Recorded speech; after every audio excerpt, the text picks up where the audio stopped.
Welcome to the Power in Motion podcast, the show for women who want to develop a kinder relationship with their body so you can feel healthy, happy, and confident without restricting food, doing torturous exercise, or constantly worrying about the number on the scale.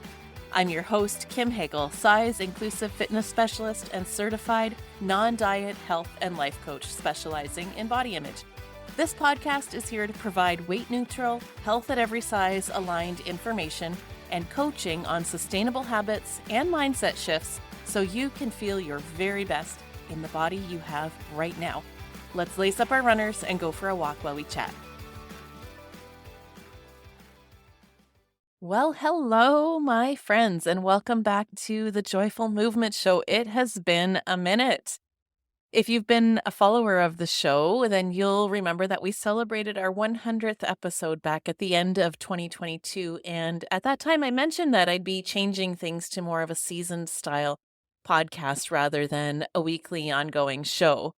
So at the start of the year, I replayed my very first 12 episodes all about the 10 principles of joyful movement because they really highlight my mission here with the show, and they've continued to be the most downloaded episodes. So I wanted to republish those, offer a refresher on those key concepts, and give anyone who's maybe new to the show a chance to hear what we're all about, where it all started.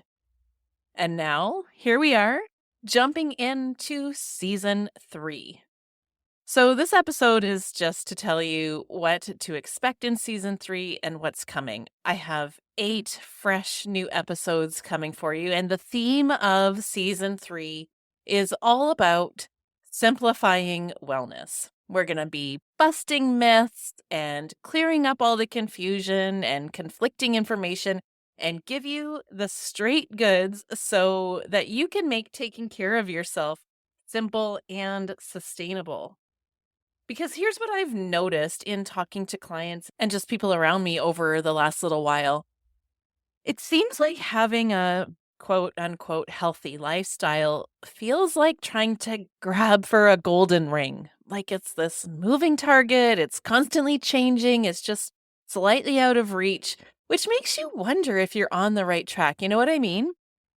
Actually, a little while ago, I was surfing on Instagram and I saw this meme. I ended up reposting it because it just resonated so hard. I'll read it to you.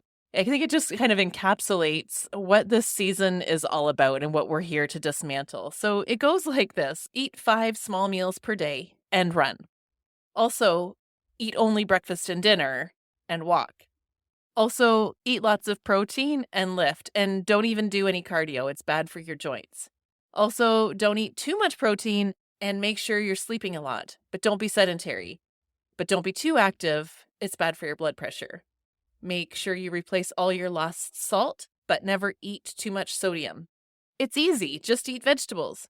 Don't eat potatoes, though, or corn. Fruit is obviously good for you, and also it's all sugar and is bad for you. Sugar, I forgot to mention, is the vital source of quick-burning carbohydrates that your brain needs to survive, and you should avoid it at all costs. Protein is hurting your kidneys. Make sure you eat a lot of it. Drink water. Never starve yourself unless you're calling it intermittent fasting, and then it's okay to starve yourself a little bit. Don't overhydrate. Being vegan is obviously the healthiest lifestyle, and also, no, it's not. Fish is obviously super good for you, and it's full of mercury and killing you. Get some sun every day for vitamin D and skin cancer. It's kind of funny, isn't it? But it's so true. I mean, I could go on all day about all of the conflicting information that you hear about wellness, and I'm sure you have loads of confusing wellness advice that you could add to the list. In fact, just the other day, I was talking to a client, and her mom belongs to this gym where they're really focused on macros, which is balancing your carbohydrates, protein, and fat in very specific ratios for optimal health, I guess. And her mom was struggling to try to eat a gram of protein per pound of her body weight. That's what they were recommending that she do. And in her case, that would have been about 200 grams of protein, which, if you're not a nutritionist, would look like 2 protein shakes a day, 2 chicken breasts or other cuts of meat, and about 6 eggs. And she's also trying to stay within a calorie limit. So by the time she would get all that protein in, There's not much room for anything else. And my client was saying how overwhelmed her mother feels trying to get all this protein in and not go over her calorie limit. And it was just consuming so much of her life, preparing and planning and tracking. But she so badly wants to get it right because this is what she's being told is the best way to eat, and also that it should be easy. But it's far from easy, right? We're told that it should be easy, but it's so freaking hard to get it right. And what is right, anyways, when it's all so conflicting and confusing? So there's always that nagging self doubt that you are doing what's right. Because if you look at the next influencer or expert or health professional, they have a different idea about what's right. So is it any wonder that we end up failing in trying to adhere to all the different rules or recommendations? So, this is what this season's all about. This is what we're going to dig into and pick apart. I'm going to really help you get to the bottom of exactly why all these things that you've tried, that you've been told should be easy, end up failing. And most importantly, to help you see that it's not your fault that you've quote unquote failed. Because it absolutely is not your fault that you haven't been able to follow through on all the so-called healthy lifestyles that you've tried. Hey, excuse the interruption. I just wanted to pop in here to tell you about a great free event that I know you're going to want to be part of. 11 of my non-diet coach friends and I have teamed up to bring you the 75 Intuitive Challenge happening April 2nd to June 11th in a private Facebook group. During our time together, our team of coaches is here to help you find food freedom, motivation for movement, and body confidence. Unlike the 75 Hard Challenge, there are no food rules here, no mandatory workouts, no mental toughness required. Instead, it's all about connecting to your body's innate wisdom, trusting yourself, chasing health on your terms, and creating confidence that's unconditional upon the number on the scale. Each week, one of our coaches will present on their topic of expertise, everything from meal planning to emotional eating to motivation for movement, that's me, to intuitive drinking, and so much more. You'll also have the opportunity to be coached each week for free. So if you're curious about the non-diet lifestyle, you definitely want to be part of this. It's not too late to join. All the classes are recorded so you can get caught up. Search for 75 Intuitive Challenge on Facebook or check out the link in the show notes. Of course, we all want to live our healthiest possible life and feel the best we possibly can for as long as possible. So it makes 100% sense that you would be attracted to plans or programs of some sort, something that's created by a so-called expert who's studied health and nutrition or fitness, because obviously they know more than you. So we tell ourselves. But here's the thing. They aren't you. They aren't you living your life with your body and your tastes and your preferences and your biology and your history and your time and energy. And while some of these programs offer some good quality information, it's not that everything they're teaching inside these programs is all bad. In fact, a lot of the habits and behaviors that they're recommending are health promoting. But in making you believe that their way is the only right way and that certain foods are inherently bad or that you should only eat a certain portion of food or within a certain window of time, and if you go outside of that, you've done something wrong, or following regimented workouts with zero concern for how your body feels, that's where these things go wrong. What they're offering is a one-size-fits-all approach and way oversimplifying it, selling it as easy and sustainable, but they're leaving out a really important part. Well, a couple really important parts. The first being that thinness is not a measure of health or your worth and isn't something that's attainable for everyone.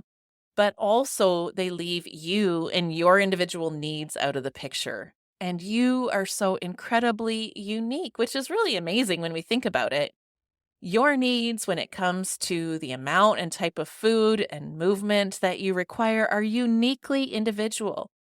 And what happens when we try to follow a plan or a program, even a so called healthy one, is we put the power over our body into the hands of this so called expert who usually knows nothing about you. And you trust them to tell you what you should eat and when, what type of exercise to do and when. And in turn, we learn to ignore our own hunger, our own satisfaction. For instance, substituting oranges when you really want chocolate, or eating carrots when you really want chips, or ignoring your need for rest and working out even when you're tired or hurt or sick because that's what the plan calls for. And it takes so much willpower. And you try so hard to be good and stick to these plans, but eventually biology wins and you fail. And each time you fail, you start to believe more and more that you don't know what the hell you're doing and you can't trust yourself to make healthy choices on your own. And you start to fear like you're this ticking time bomb just waiting to go off, and that fear drives you to the next program or plan, usually one with even tighter rules or more restriction, where everything's laid out with exact precision so that there is zero chance for you to screw up, except that inevitably you do. Here's what I really need you to know is it's not failure. And that's what this season is all about. It is not failure. It's your body doing what it has to do so that your unique needs get met. And we're going to explore that in depth as the season go on. But the bottom line here is you are not the problem. The problem really is wellness culture, which is diet culture's evil twin. Wellness culture, as defined by Christy Harrison, a registered dietitian and author of The Wellness Trap, is a set of values that equates wellness with moral goodness and posits certain behaviors and a certain type of body as the path to achieving that supposed rectitude. Wellness culture overlaps with diet culture as a system of beliefs that regards thinness, muscularity, and particular body shapes as markers of health and moral virtue. It promotes weight loss and body reshaping as a means of attaining higher status, demonizes certain foods and food groups while elevating others, and oppresses people who don't match its supposed picture of health. Wellness culture more or less incorporates these values wholesale from diet culture, but it also adds several other major tenets of its own. Denigrating conventional medicine and idolizing alternative, integrative, natural, and holistic approaches to healing, with a particular reverence for methods perceived as ancient and non-Western, even if those characterizations aren't always accurate. Stressing the importance of the individual's ability to pick and choose which wellness practices to adopt, and downplaying or outright ignoring the social determinants of health that have a far greater impact on people's well-being than individual behaviors, and giving anecdotes and social media testimonials more weight than sound scientific evidence, enabling the spread of myths and disinformation. So that's kind of a long explanation, but the takeaway here is that it's not wrong to want to be healthy. It's not wrong to want to adopt habits that will improve your health. It's not wrong to care about nutrition and exercise. Where we're going wrong is in assuming, one, that health has a look, that health is a certain body size or shape, and two, that health is 100% within our control and that we can achieve great health, or we are entitled to great health if we do everything perfectly. And three, that there's morality attached to eating or exercising a certain way, that you're a better person if you don't eat gluten or sugar or dairy or are vegan. And four, most importantly, that you need an expert to show you how to be healthy, that you can't possibly trust yourself to make healthy choices on your own. So we'll be dismantling all of that this season and helping you to build up that trust in yourself, because you do know how to make good decisions. You were born knowing how to eat. Like, think of a newborn baby. As soon as they come out, they go looking for something to suck on, whether it be a breast or a bottle. That baby knows how to get its needs met, and it cries and cries until food is placed in its mouth. And they know when to stop. They know when they're full. They know when they're satisfied.